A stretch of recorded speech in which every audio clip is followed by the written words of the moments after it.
In this last video, before we make our app at the end of this section, we're going to look at classes in a little bit more detail. So we've seen them popping up every now and again, but we haven't really created our own and seen what they can do. Now they're very powerful things, so I'm going to show you what we can do with them in this video. So just going to create a new program for us, and we'll call it classes. Okay, so as I've mentioned before, a class is kind of a template or a blueprint for an object that we could create several times in a program. Now that's the sort of thing that doesn't make a lot of sense until you put it into context. So let's say, for example, we've got a game that we're programming, and in this game there are several users of the game. Then it might be useful to create a class called user. Notice classes generally have a capital letter at the beginning of them, unlike variables. So we could create our user class. And within this user class we might have some variables and we might have some methods that apply to the user class. So for example, we might have a variable score, which represents the score that that particular user has got so far in the game. Now, how would we access that outside of the class? Well, first of all, we'd have to create a particular user. So we would do that by first defining the type of the object that we're creating, which is a user. So it's not a string or an int or any of the other types that we've seen so far. It's a user, and we might call the user Bob. So this is a particular user, Bob, that we're creating here. And he is going to be a new user. So we've seen this kind of construct as well, but now we're using it with our very own code. So we've created a class of user which has a score variable within it, and then we've created a specific instance or object with that type, and that's Bob, and that is a type of user. So then if we want to set Bob's score, then we would say bob.score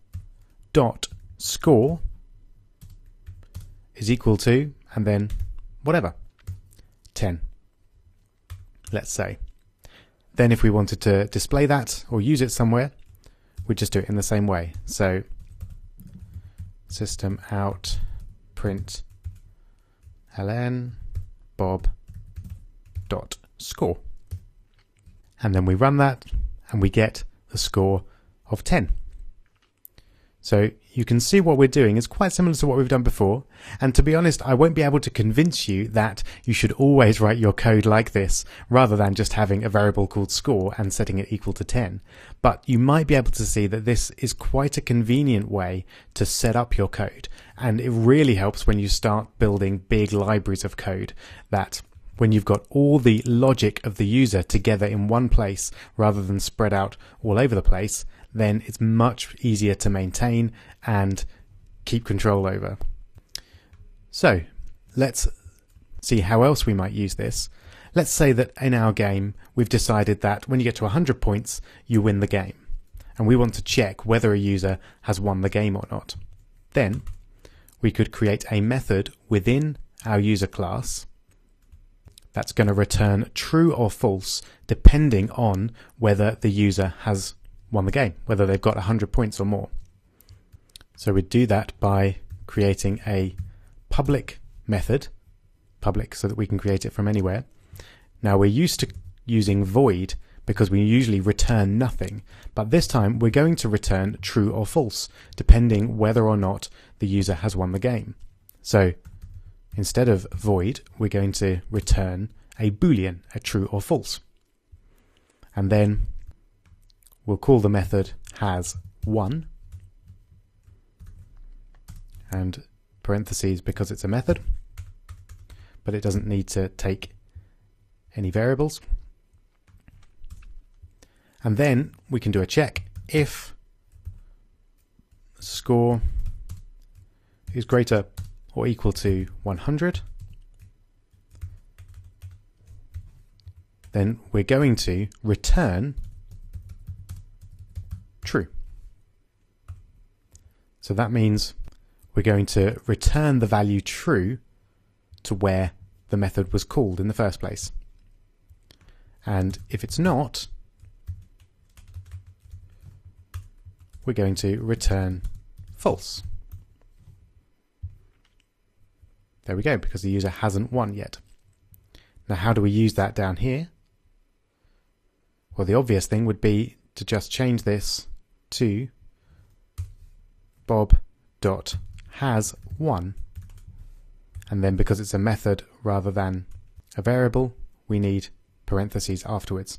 So this will run the hasWon method on Bob, which will then go up here, look for hasWon, then check if Bob's score is greater than or equal to 100. If it is, return true. If it's not, return false. So let's take a look and see what that returns. As we would expect, it returns false. And let's just check. If we suddenly give Bob 200 points, then it returns true, as we would expect.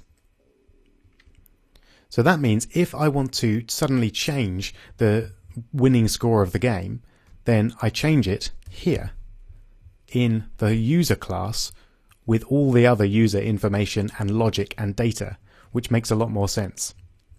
So once again, we could of course write this code in a simpler way and a way that works for this level of program, but hopefully you can see that this would be a useful construction and a useful way to write a larger program to make it more maintainable and more logical in terms of its layout and structure.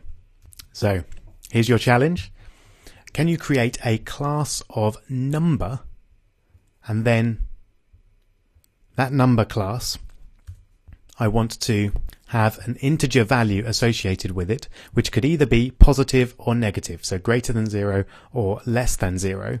And I want an isPositive method, which will return true if the number of the object is positive and false if it's not. And that will be just a good test to see if you've got the idea of what these classes are doing. If not, don't worry, it is a complicated and quite tricky concept.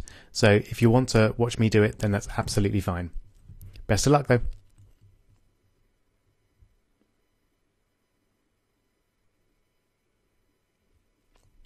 Okay, hope you managed that one. I would do something like this. So class of number with a capital N for our class definitions. And then we're going to have an integer, which I'll just call number with a lowercase n. And then we're going to have a public method, which again is going to return a Boolean. And we're going to call it isPositive, pair of parentheses, because it's a method but it's not receiving anything, so we don't need to put any variables in there. And then we just do a check if number is greater than 0,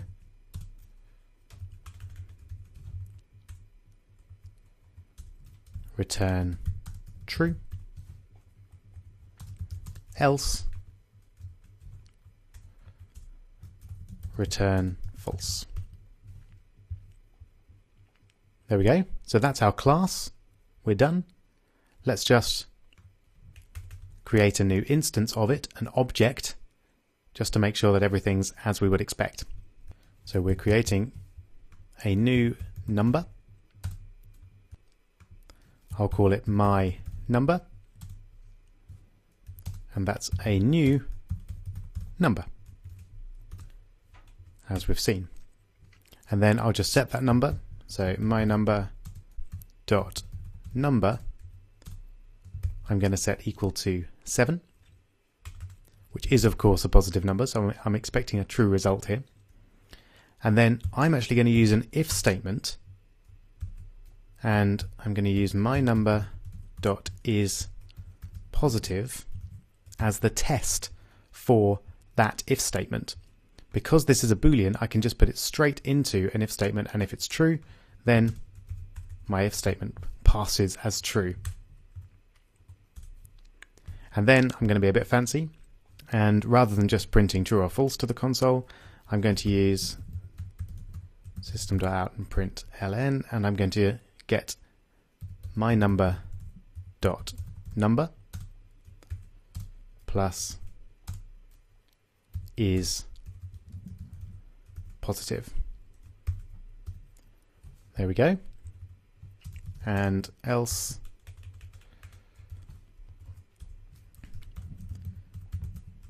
so in this case it's not positive. So my number dot number is not positive. If you're being really precise here, be careful about saying my number dot number is negative, because it could of course be 0, which generally speaking is accepted to be neither positive nor negative. But I won't take marks off if you put negative there.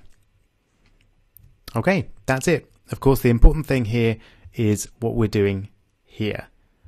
So we're creating a new object called my number of a type number, and then we're setting the number variable within that to 7, and then we're doing the test for is positive, and if it is, we're saying that it's positive. If it's not, it's saying that it's not positive.